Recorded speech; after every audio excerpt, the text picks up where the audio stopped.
¿Has escuchado lo que es la oración del Padre Nuestro? ¿Te gustaría saber a qué Jesucristo se refiere? ¿Es correcto que yo la repita de manera constante como si fuera un rezo? Bueno, quisiera el día de hoy explicarte un poco acerca de esto. Esta oración se encuentra en Mateo capítulo 6, versículos del 5 al versículo 14, donde el Señor Jesucristo enseña a orar a sus discípulos.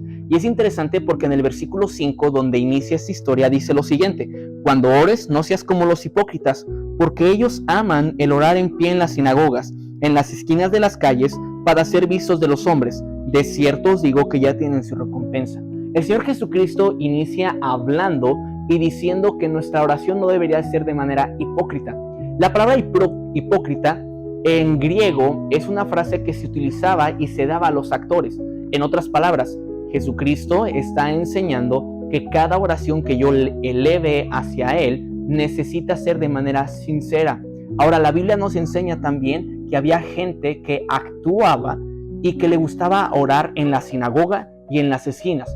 Y esto es interesante porque cuando se reunían los judíos en las sinagogas, se le daba oportunidad a una persona para orar. Y esta persona muchas veces usaba de una elocuencia para impresionar a la gente.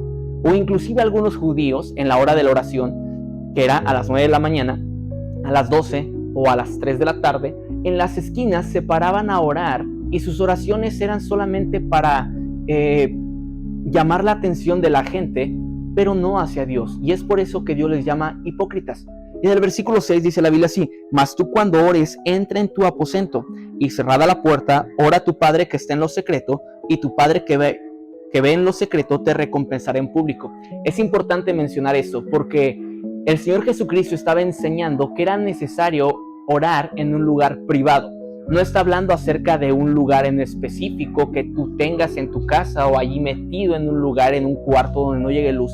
Simplemente lo que está dando a entender con entra en tu aposento, está hablando de un lugar pequeño donde nadie podía vernos, donde yo no puedo impresionar al ojo humano y puedo ser genuino con Dios.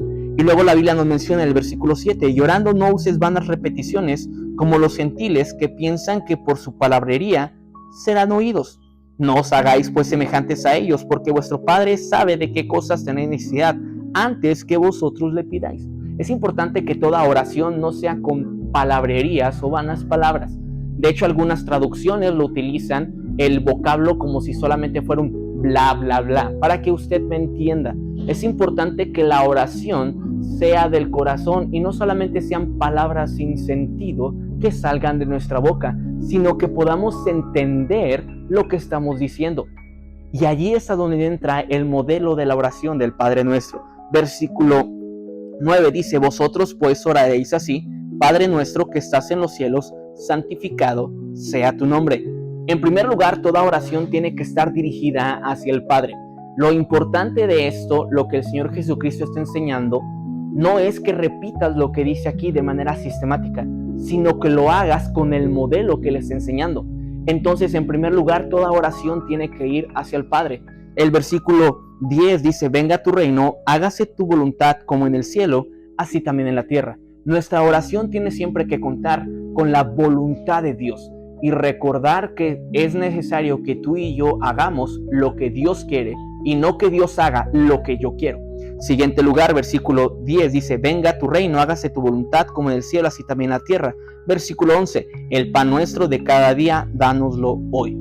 El siguiente punto de la oración es recordar nuestras necesidades delante de Dios. El pan nuestro, nuestro alimento diario, dánoslo hoy. Es necesario que nosotros podamos ir con Dios y darle y recordarle nuestras necesidades, no para que Dios las aprenda o no para que Dios las sepa, sino para que nosotros podamos confiar y estar seguros de que Dios va a proveer. En el siguiente versículo 12 dice: y perdónanos nuestras deudas, como también nosotros perdonamos a nuestros deudores. Es necesario que en nuestra oración siempre pidamos perdón a Dios por mis pecados y por la maldad que yo he practicado durante días, años o meses. Y es interesante porque la Biblia enseña aquí que de la manera que yo perdono a otros, que Dios me perdone a mí. Esto nos recuerda que es necesario tener una vida en constante perdón. Y dice la Biblia en el versículo 13: y no nos metas en tentación, mas líbranos del mal, porque tuyo es el reino, el poder y la gloria por todos los siglos. Amén. Es importante este versículo, nos recuerda lo siguiente: líbranos de la tentación, o no nos metas en tentación. Lo que está dando a entender es que nuestra oración también tiene que recordarnos nuestra debilidad, nuestra dependencia a Dios, y es por eso que constantemente podamos recordar y pedirle a Él: Señor, no quiero caer en tentación, no quiero practicar pecados de manera constante, ayúdame en esta área. Y dice al final: porque tuyo es el reino y el poder por todos los siglos. Amén. Es importante recordar que quien tiene el poder para que yo no viva una vida en pecado no soy yo, sino es Él. Es por eso que toda oración tiene que siempre pedirle perdón a Él por mis pecados, pero también recordarnos que necesitamos de su poder para yo vivir una vida en victoria. Espero haberte ayudado con esto. Dios te bendiga.